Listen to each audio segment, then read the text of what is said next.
I disagree because I think one of the things that is wrong with our society is that we push people into certain roles. There is something inside them that doesn't feel natural, doesn't feel right. I want them to explore that. Now, should you change your body before you become a legal age?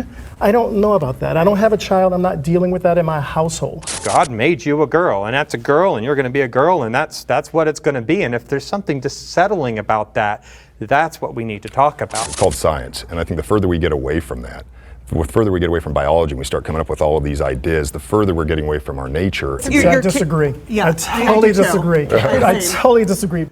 Yo, what's going on, everybody? It's your boy Big Blue, and I'm just gonna say this really quick.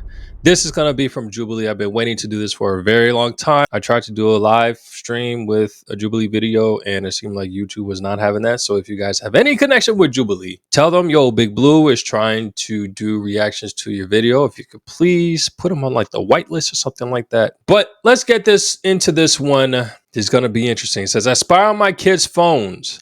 Strict versus free range parents. Okay, so initially I just saw the strict versus free range parents. I thought it was going to talk about a whole bunch of stuff, but it seems like it's really like just monitoring the kids as opposed to just being a parent as a whole. Yeah, I'm gonna have my opinions. How I originally planned on doing this is they'll say their prompt, they'll put in their 2 cents, and then before they get to the next prompt, I'll put in my 2 cents, and I might talk a little bit in the meantime. So yeah, let's go ahead and get right into it. Again, JUBILEE, please do not copyright me on this.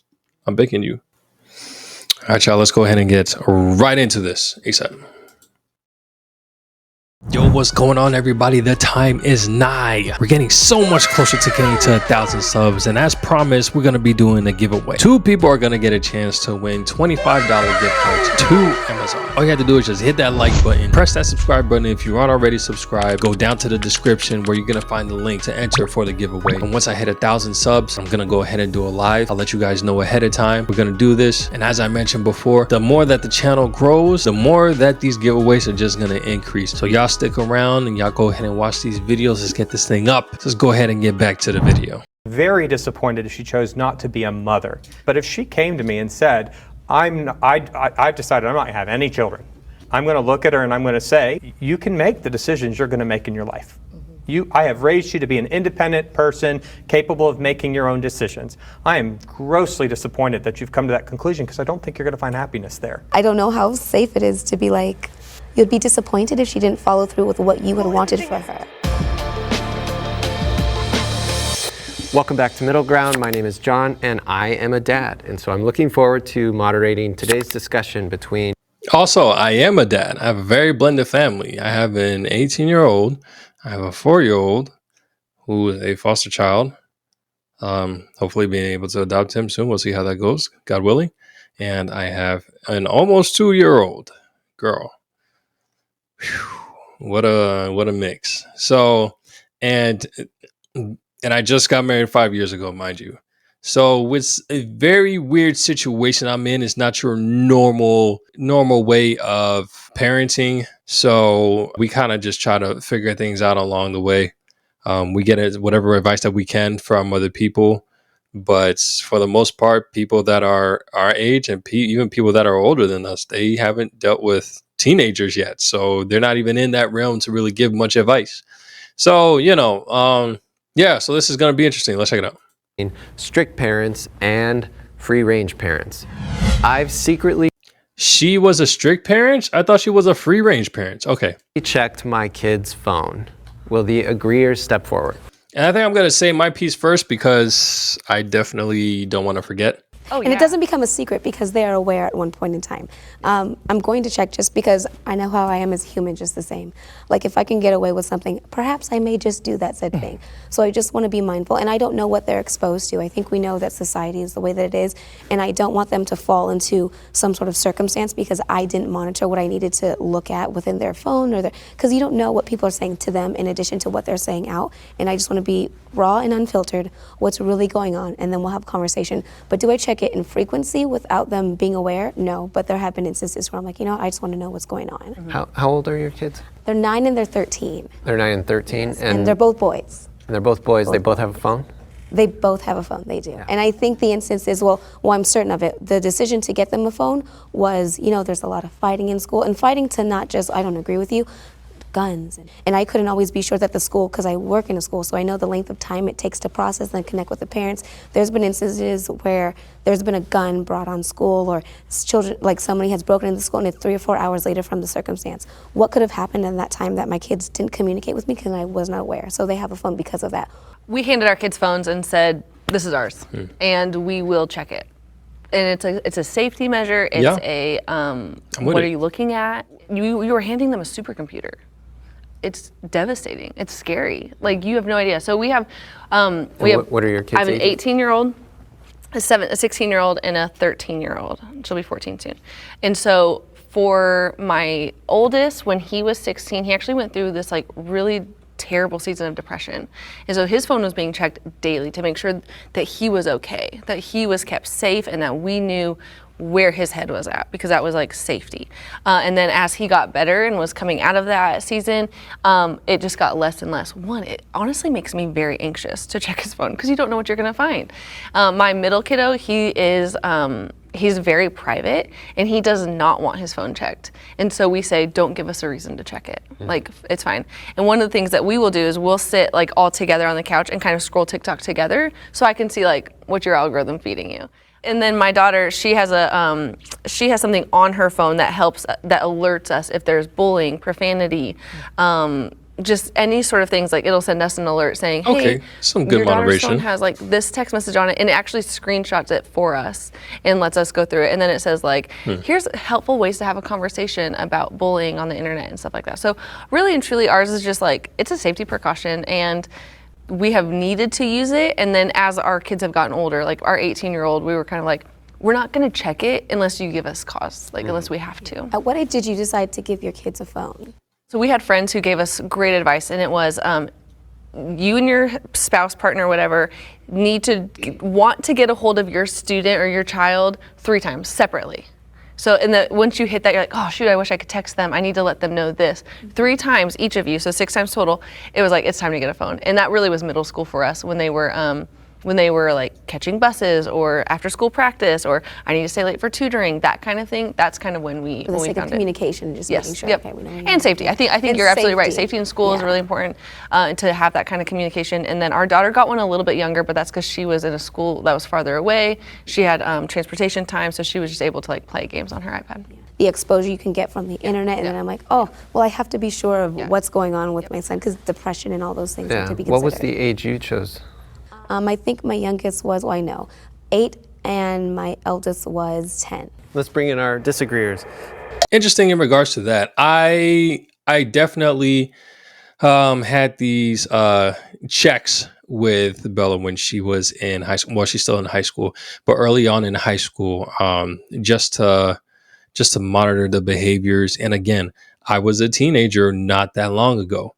Even though I was young and I didn't do a lot of things, there were a lot of thoughts that came in my mind. And especially when it came to the opposite sex, there was a lot of things that came to my mind.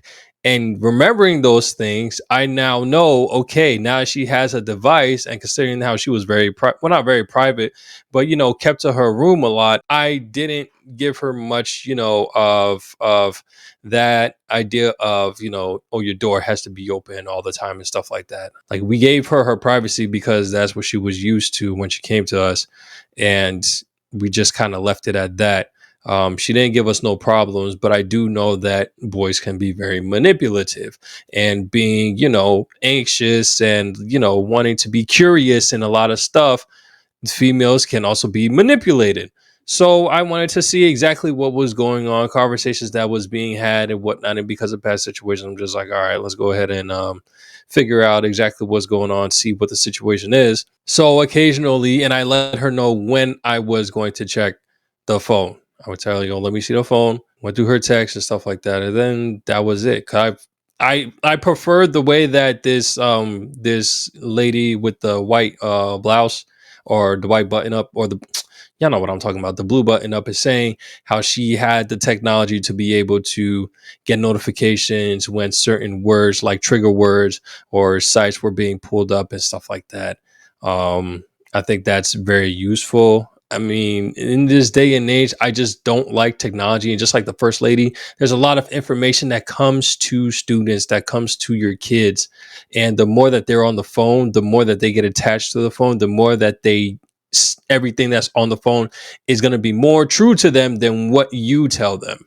So it's like you gotta have to stay on top of, what they're looking at, what they're reading, who they're talking to, and stuff like that. You just gotta be mindful of it.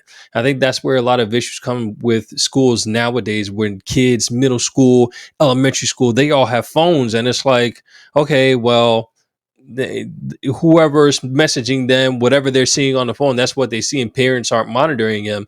And then you see all these ridiculous attitudes at school, especially nowadays, and then everybody or parents are wondering, oh, my child doesn't act like that. Okay, well then, do you know what your child is watching on the phone? Because more than likely whatever they see is what they're imitating at school.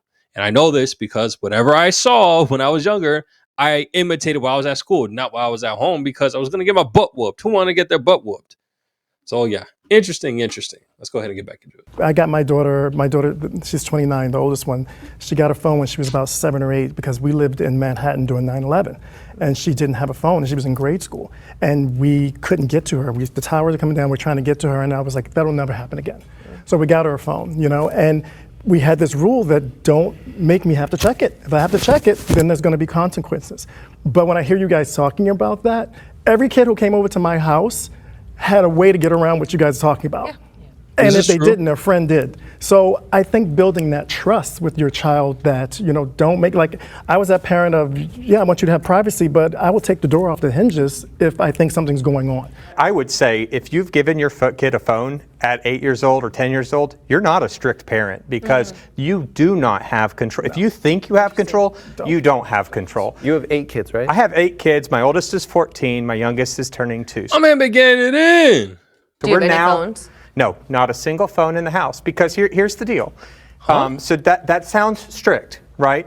No, because free range is about setting boundaries and having the kids operate freely within the boundaries. Our boundary is you don't have phones. When I get to the point where my kid needs to have a phone, I sure as heck better trust what they're going to do on that phone because I have no control over it. My point is that, we frame out these reasons why our kids have to have phones. I'm concerned about the school shooter. I need to know about that. I need to hear from them in football. My kids don't have a phone, and they are better for it because they have to learn how to operate. They have to learn how to problem solve without it. Will you when they start driving, will you give them a phone? We may have a car phone that is a very simple phone, but they will not have a personal phone.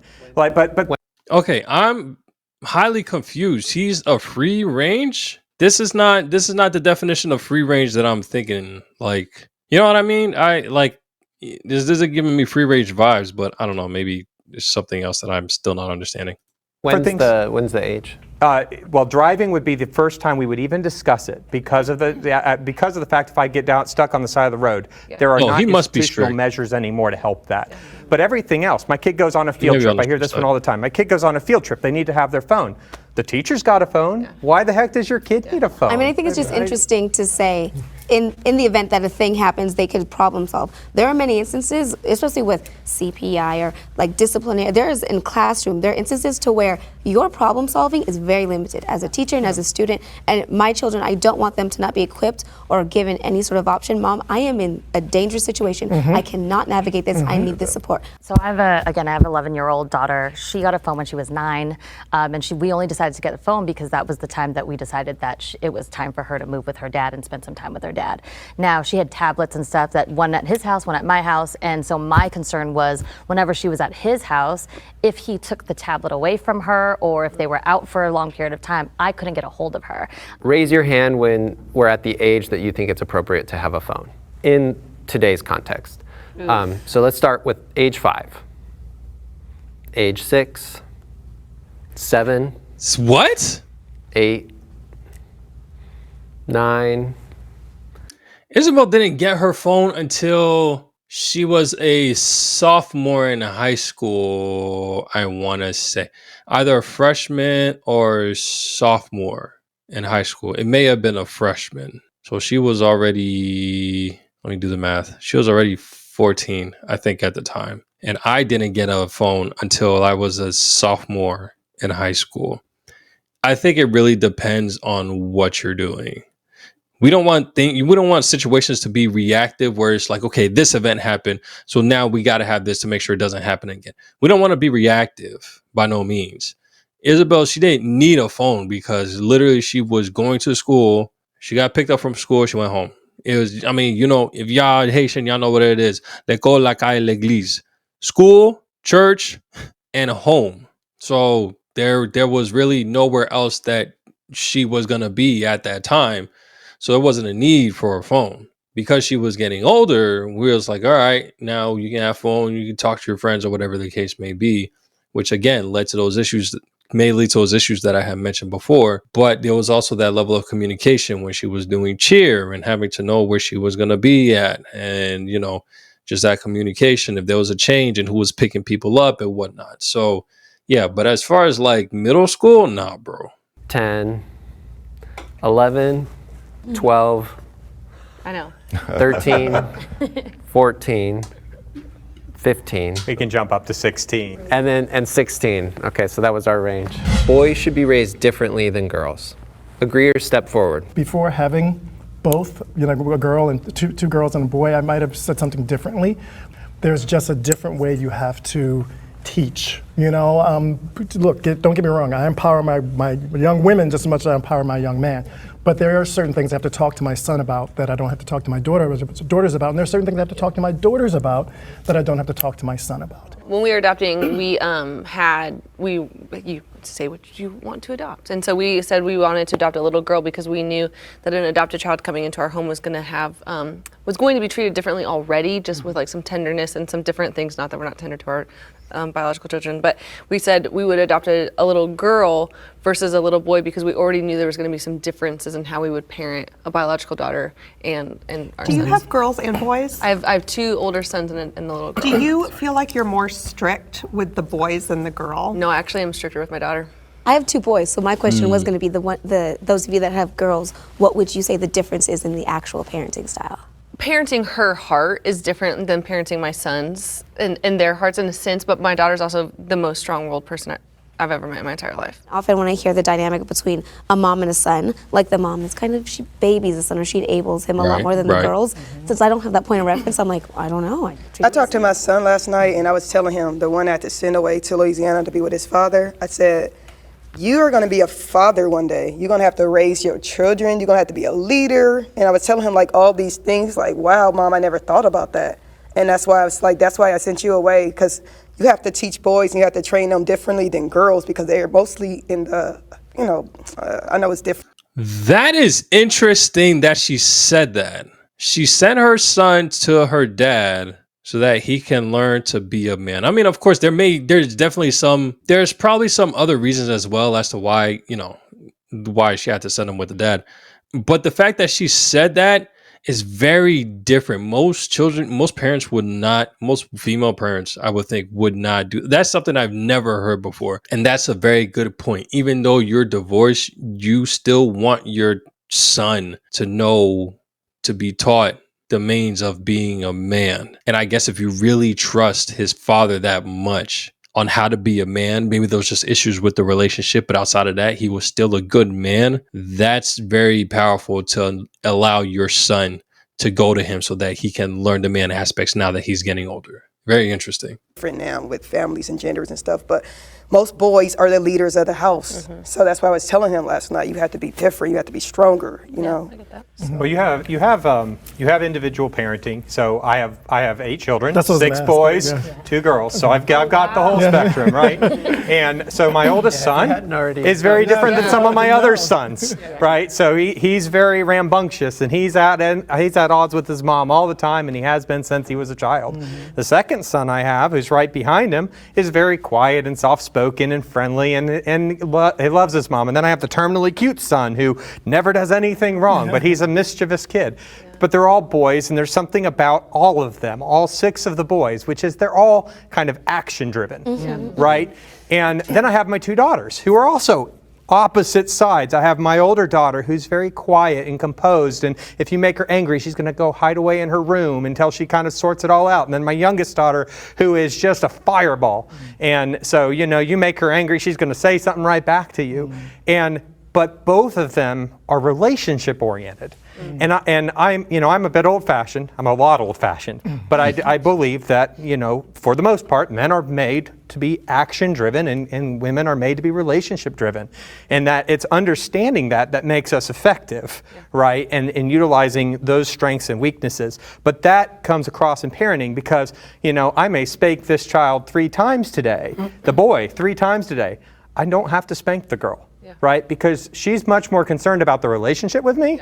The disappointment. The son is just being rambunctious and needs a spanking. Yeah, I would kind of agree a little bit with that. Like, I wish. I feel like all my kids are action driven. I mentioned they're entrepreneurs, so they're all action driven. But that relationship is different because I could talk to my girls a little more and kind of work it out with them.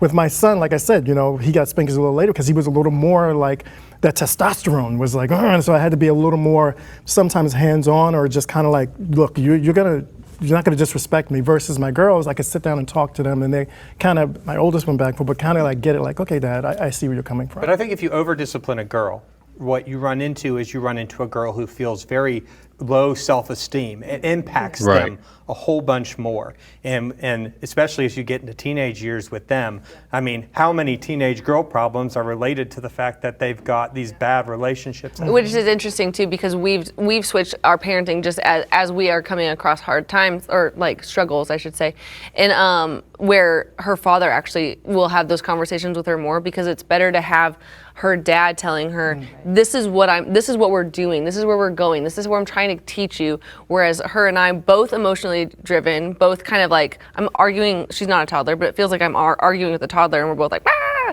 So it's better to have her dad come in with a more level head, action driven, saying like, this is where we're going and this is what I need you to understand. And I love that it's her dad because it's somebody who is leading her. Absolutely. Let's bring in Adam.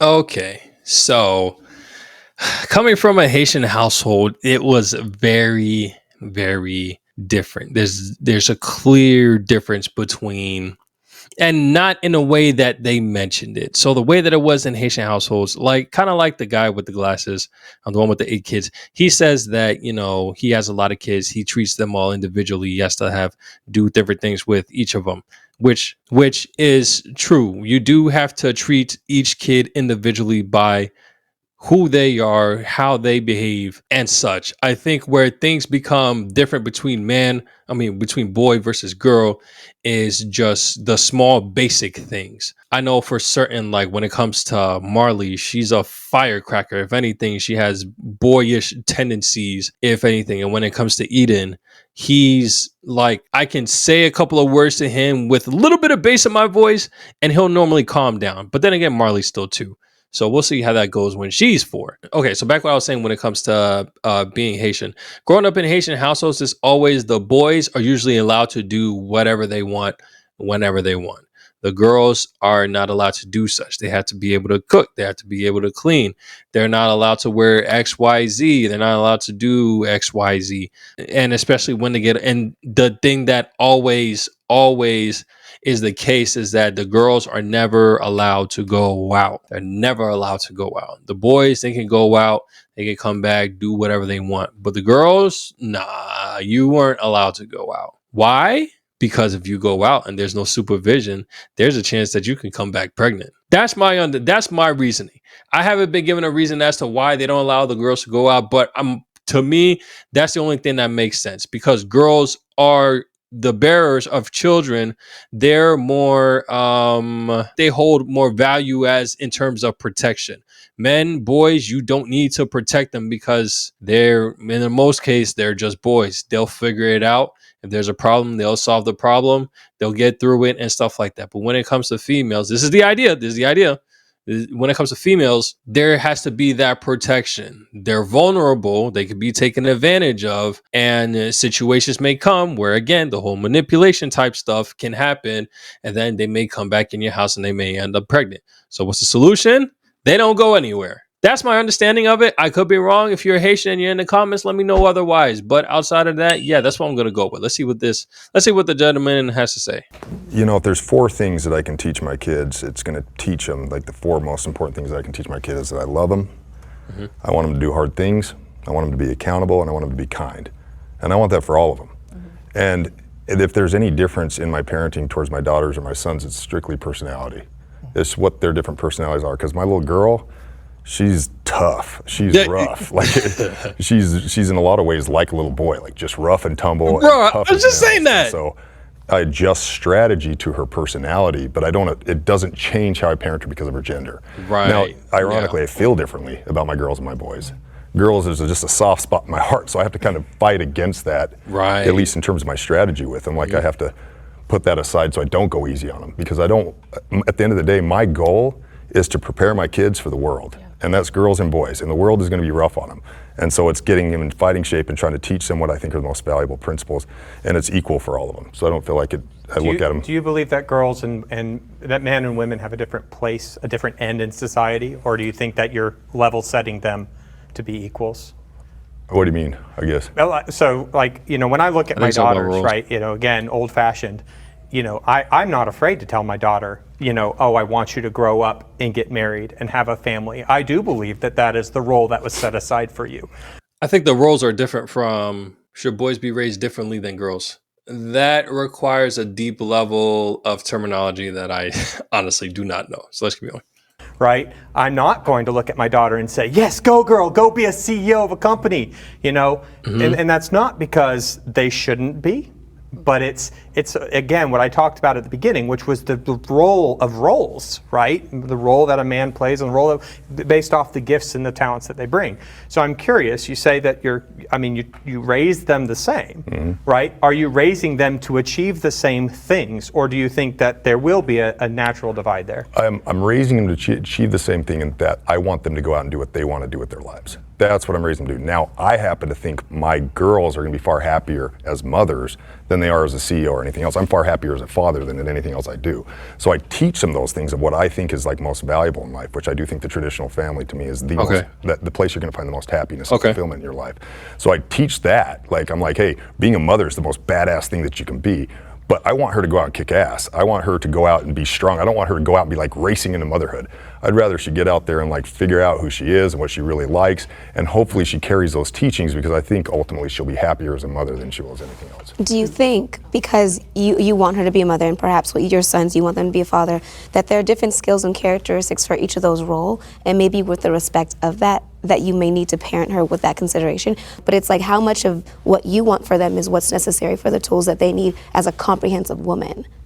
Well, I think that it's a matter of identifying, again, going back to the fundamental question of gender, right? I do believe that there are 2 genders, and I believe you fall into one of the 2 of them, and that there are characteristics that are fairly universal among those 2. There are always exceptions, but fairly universal. And it's not that, again, that I can't do things, but it's that there are certain things that I'm going to be better suited to because of the nature of who I am. And when I think about the family, that's motherhood and fatherhood, right? We have men in this group who are the disciplinarians and women who are happy to mother their children, and there's some play in that role, but there's roles, right? And I think we as a society have overcorrected, right? You said Disney princess, that, where we've said, oh, well, that's bad, don't do that. And it's like, no, it's not bad. I disagree, because I think one of the things that is wrong with our society is that we push people into certain roles.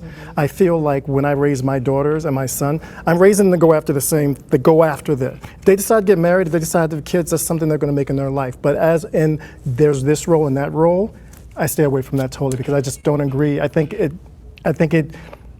pushes people into a box that later on they can regret. To that point, I think that when it comes to marriage, or when it comes to, I personally think it's about partnerships, right? Like, there was like a big argument that I had with my ex-husband, and he'd be like, you know, why don't you cook more? And I'd be like, well, you're a better cook than me, so why would I be cooking more? Like, why are you putting that pressure on me? I never really cooked to begin with, and you knew this. So why are you putting this pressure on me because I'm a woman, but you cook better than me, so I'm gonna cook for you and you're gonna complain? You're trying to turn me into this traditional woman that you wanted me to be when you knew I wasn't that to begin with. I firmly believe, whether it's because of my religious beliefs or whatnot, that she will find the most fulfillment in life by pursuing those things that it is to be a woman, one of which is motherhood. I guess the natural question then is, what do you anticipate your response will be should she not choose to become a mother? Well, I would be very disappointed if she chose not to be a mother. But if she came to me and said, I've decided I'm not going to have any children, I'm going to look at her and I'm going to say, you can make the decisions you're going to make in your life. I have raised you to be an independent person capable of making your own decisions. I am grossly disappointed that you've come to that conclusion because I don't think you're going to find happiness there. I don't know how safe it is to be like, you'd be disappointed if she didn't follow through with what you had wanted for her. I would be open to my So, oh boy. All right. So before we get here, it's very interesting in regards now that we took it to how we took it to, you know, your children when they become adults, what they're going to do with their life. Are they going to be, you know, mother and parent and stuff like that? What's important is that I think this says this in Proverbs. It says, discipline your child and he will grow up to be in the way that you intend. And it really depends on what you mean by intend and how you discipline the child. Because I've seen it both ways, where a friend of mine, he was disciplined on to be a certain thing his whole life, and he ended up doing it. And he doesn't have a problem with it that I'm aware of. And then there's plenty of other instances. He may be an outlier, but there's plenty of other instances where, you know, people will say, yeah, my parents forced me to do this and the third, and I ended up not doing it and stuff like that. It varies, and it depends on the discipline, and it depends on the growth of the child and how you help them grow. If you just expect them to do something and then heck, it happened with me. My father, he expected me to come out as an engineer. And I attempted it, but I just couldn't. And I don't think I would have been all right with being an engineer. I don't regret switching to IT for a second, because now I look back in my life, I realize that I enjoyed IT way more than I did engineering. And this is something that I want to do, and this is something that I'm clearly sticking with. I mean, heck, I still work with IT. So I think the important thing, at least to me, is when you're raising your kid, yes, you allow your kid to grow up to be independent, but be vulnerable enough to get assistance from somebody else. Because once you decide to actually get married, there's a level of vulnerability that you have to have. There's a ton of conversations that need to happen. And you can't really have that independent mindset. You got to really depend on each other if you're going to be married. Because if that was the case, then you just shouldn't get married. I think marriage and being a parent somewhat ties into how your kids raised you. But then at the end of the day, I think it really depends on the kid. Because honestly, if I were to be the way that my dad had raised me when it came to being a parent, I would not be the dad that I am today. Just point blank, period. But that just depends on where the intentions were and how active that you were in that growth, how attentive you were in that growth. Were you there during that growth type thing? You can't expect something to be a certain way and just be absent during that whole time. Yeah, interesting take. Let's go ahead and get right into it. This one is going to be very interesting. I'm just going to say no. So let's just see what they say. child transitioning. Agree or step forward? Under whose as terms? Society grows and we look at sexuality as fluid and just gender. Nah, these are. I don't know if I should say anything on this. This is not okay. Let's just keep going. Is fluid. I do think that our minds are very complex, and I think that as we grow as a society, we are realizing that it is not just black and white. There isn't just one or two genders, whatever it is. I think that I want what's best for my child in the way that they feel about themselves. I want them to live the most confident life that they can, and if they have been telling me there is something inside them that doesn't feel natural, doesn't feel right. I want them to explore that. I will allow you to make the decisions when you are of age to make your own decisions legally, but up until then, you can still explore and we can just have these conversations. I wouldn't do anything like permanent before they are, you know. Yeah, I agree with that. I think that's medically, I think that's an adult, you have to, I mean, and I'm not a doctor. I just, from what I kind of know about it, I feel like you need to be fully grown before you can make decisions like that, just for your body to develop first. But that being said, I think we're going to look back at that question in 20 years and we're going to be like, why is that even a thing? Because I think 20 years from now, it's not even going to be an issue. Everyone's going to be doing what they want to do. It's going to be a lot more accepted. It's new. I am a bisexual man, and I've been. Okay, I think I remember him now. He's been on JUBILEE before, like his dreads and his yeah, I do remember. I forget what video it is, but something told me I've seen him on here before. Yes, that is correct. Been a bisexual man since I can remember. Now, I am in a 36-year relationship, monogamous with my wife. Does not mean that I still can't see a man and think he's attractive, but I knew before anyone knew. I knew when I was in grade school and I had a crush on a boy and a girl at the same time.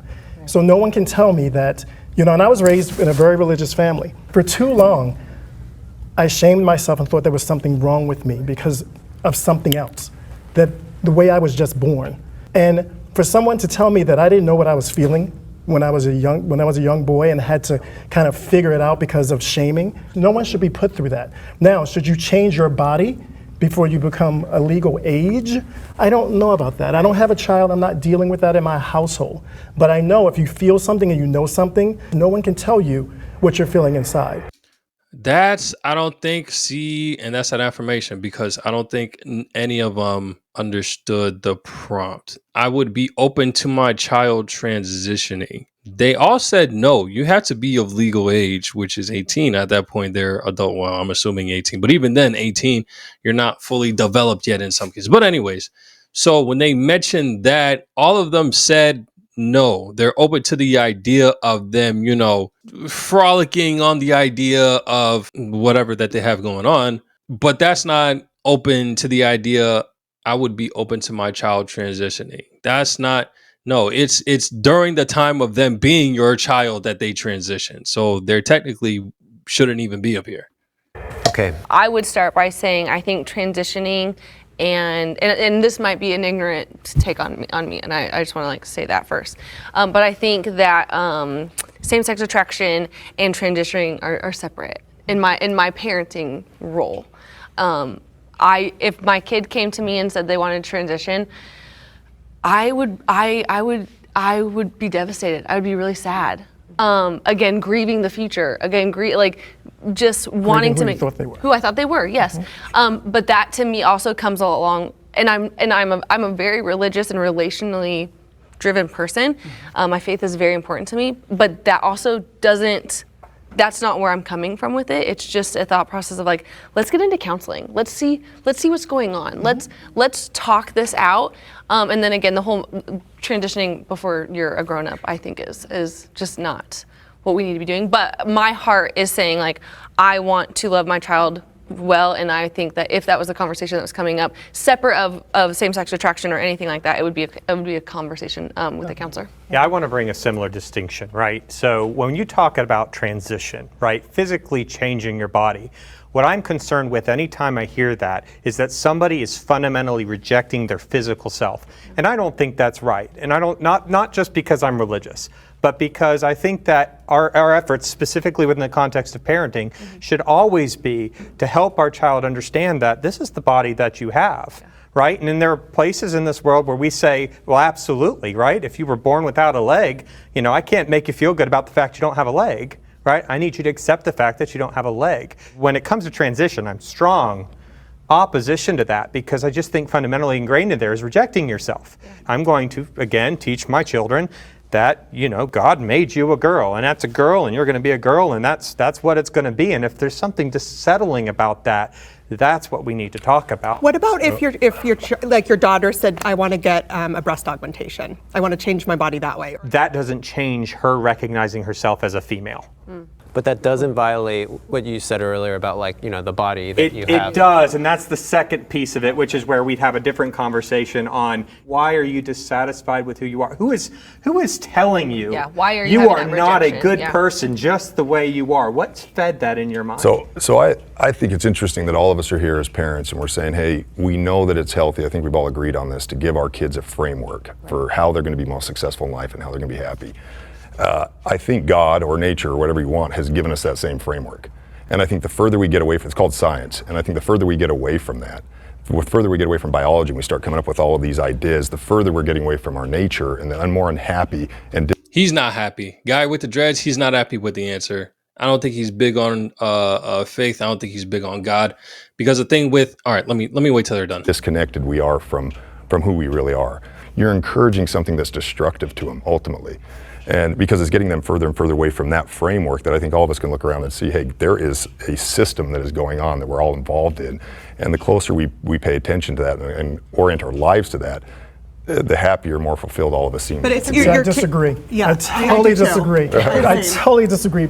It goes back to you're saying there's something wrong with that person because they feel a certain way. And I do not agree with that. I'm not saying that feeling a certain way is wrong. I'm saying it's destructive behavior. It's like saying someone is depressed. Are you saying is that, cool, you're depressed, I'm going to celebrate you being depressed and let me encourage you to be more depressed. You're like, no, that's an unhealthy. So I totally do not see it that way. This person feels a certain way about who they are, their identity in this world. Look at you, you're a physically bulky guy. You feel better moving through life that way. You could be a totally skinny guy. You could be fat and not take care of yourself. But you feel a certain way in how you want to project yourself and who you want to be. That's what that person is feeling. They're feeling depressed because I'm not feeling like I belong in this body. But how does a man or a boy know what a woman is? So they're making up their own subjective idea of what that is. It's not even a reality. Yes. I hate the fact that I stopped, and I'm probably going to cut this into 2 videos because I don't want it to be too long to everybody. But that makes sense. I was understanding where the guy with the dreads was saying. It's one of those things where you kind of, how do you say? You don't know because you haven't been there. You're doing and you are who you wanted to be. And for somebody else, it's like you can't be because of physical restrictions. That's why you can't be who you want to be like he is. But at that same token, which I don't know why I completely forgot, I guess it's just me just trying to be considerate and hear what the other person is saying. Like this man is saying, how do you know what it means to be a woman when you've never been a woman? How do you know? What is it that makes you feel like you're not in the right body that you need to change? That's the question at hand. That's yes. Sorry. They're coming up with, because a boy doesn't know what it is to be a girl. A man doesn't know what it is to be a woman. They're coming up with some subjective notion to that they're making up in their head and saying, now I'm going to try and chop my body up to look like that or be like something that they've just made up in their own head. It's not even intrinsically feeling. true. And then you said explore, Feeling. and I think permanent decisions based on exploration and feelings, there may be a detriment because you don't have the full comprehensive picture of what that exploration is going to lead to. So making a very permanent decision, which I'm sure is reversible with enough science, but with consideration of scientific understanding, not just how we feel, because on different days I feel different ways. And how permanent do I want my decisions to be? And we would use that in a smaller frame, like how conflict works itself out. You're mad right now, so you did a thing because you're upset. But there could be a permanent decision because of that. So how can we give the support necessary to manage the feeling or to know very well that that feeling extends beyond sentimentality and maybe there's some scientific thing that can measure that definite decision. So then that kind of that tugs at the free range parents, because the thing about free range is that you're able to do whatever you feel that you want to do. The problem is that this is why we have a lot of issues that happen, because people are allowed to feel or to do whatever they feel to do.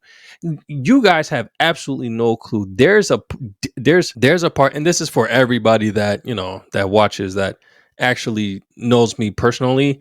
There's a part that is deep within me. The guy that isn't always intentionally the guy that you see on a daily. There are parts of me that I had to purposefully deny, and I gladly deny, because if I let those feelings run free, if I let that curiosity continue on, I wouldn't be who I am right now. And I'm glad who I am right now because I rely on a higher God, on a higher being to take up all of my burdens and to really just take all of the issues that I have and understand that the guidelines that I was given by the Bible on how to live, the word that's coming from the Bible, allows me to realize that my thoughts are evil. And this has happened generation after generation. Heck, this happened early on in the Bible when you look at Genesis and you see what happened in Sodom and Gomorrah. You see these things happen. You see these things happen yet again, even with the Israelites and the tribes. It's their emotions are allowed to go free and they do what they please. And you see what happens. So again, this is another of those cases where yes, you don't want to sit here and just like sit here and keep beating ideologies into your kids, but at the same time, you need to monitor, really see where the root cause is and provide that discipline, but like also not be like, just beating them every now and then just to, make a point. But at the same time, need to understand and use facts, sit down and actually think things through. How can you want to be something that you never even experienced what it is? I don't know. I mean, yeah, I don't know. Let's keep going. My question to those that disagree, do any of you have trans friends or know trans people personally? I do. So the reason why I ask is because I do have trans friends, and when you're talking about depression and stuff like that, I totally agree with you, is that the depression may come from a place of no matter what they do, no matter what they have in life, no matter how loved they are, they just don't feel right. And I truly believe that, like, when I've seen my trans friends transition, their confidence has gone up, they're glowing, they're better people. And that's what we ultimately said we all want for our kids. Exactly. Right? And they don't do it like everyone's saying it like someone flicked the light and said, oh, I'm just going to do this. Yes. But how does somebody know that there's something that they're not? I will say this. How? Like, it doesn't make any. It's for like boys that are raised solely by women, right? And so some boys will be more feminine than others, right? Just naturally. And then they're saying, no, you have to be like a man. You have to be a man. You have to be more masculine. And then, but that's a different discussion, though. But the reality is, that's based off of the territory where you were. That's like what is it? What is it?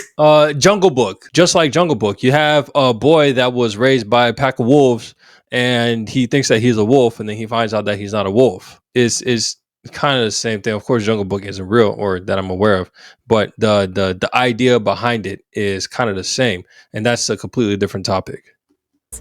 The idea of being masculine and feminine, that's a social construct, right? And I think that's when you're saying like, oh, they're just making up this idea. It's like, well, the whole thing is made up. Feelings are feelings. Feelings are subjective. I'm totally with you, and I get everybody the whole spectrum of that. And I'm not throwing any stones at anybody for how they feel. I'm not throwing any stones at anybody transitions either.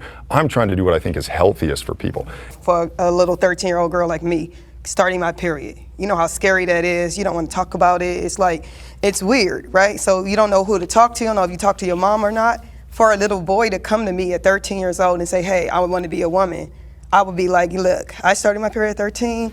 It was scary. It was this. We gotta get through this. This is what you're feeling right now, but it's not probably what you want to be 20 years later. But then what if he is? What if at 18 he's like, Mom, I'm still feeling this way, and this That's is what I want to do? said. I would let him try just to get through it. When you look at the statistics of how many non-binary people we have in this society, it's not a surprise why it's more now than it was 50 years ago. And I personally do not believe that it is because there were a whole bunch of people hiding out in the closet just waiting for the society to become more welcoming. It is because now that we have a more welcoming society that says, hey, this is a thing you can do, especially when you're talking about teenage girls. Is breaking that how curiosity. many teenage girls? It's almost becoming a fad with teenage girls to be non-binary. I really don't believe it's a fad. Just from my experience, I'm not saying that this is fact, but just from my experience working in a middle school and knowing those same females when they get into high school, and even when I was in high school and knowing those females now, it was definitely a fad during my growth in time period. As of recently, it seems to stick more because it's more approved by society now. which makes things very interesting. I've seen plenty of females in high school that, you know, it's just one of those, again, a fad, a phase, that think that they're lesbian, that think that they're gay, or, you know, say that they're lesbian or they're gay. And as they get older, they get into college, they get into, you know, they become an adult, and they realize they weren't. I think it's happening more randomly now as opposed to, and that's the thing here he's saying, it's happening randomly now as opposed to like this young, like the guy with the dress that's saying when he was younger, in what did he say, for when he was 4 or 5 or 4th grade and 5th grade, saying that he liked the boy and he liked the girl. That's very different than what's happening now, where because of, again, social media and people just being able to see everything that's going on in the world, and because everything is kind of free reign, they're seeing they're seeing all the gay people, they're seeing all the, you know, homosexual relationships, and people talking about their feelings, and talking about how, you know, their sexual orientation and stuff like that. It's making it more acceptable, thus creating that curiosity. If this is acceptable, let me see what's going on here. And again, this is my experience. I can only account for such a very few number of examples. So, you know, but a lot of people are seeing it kind of the same way that I am.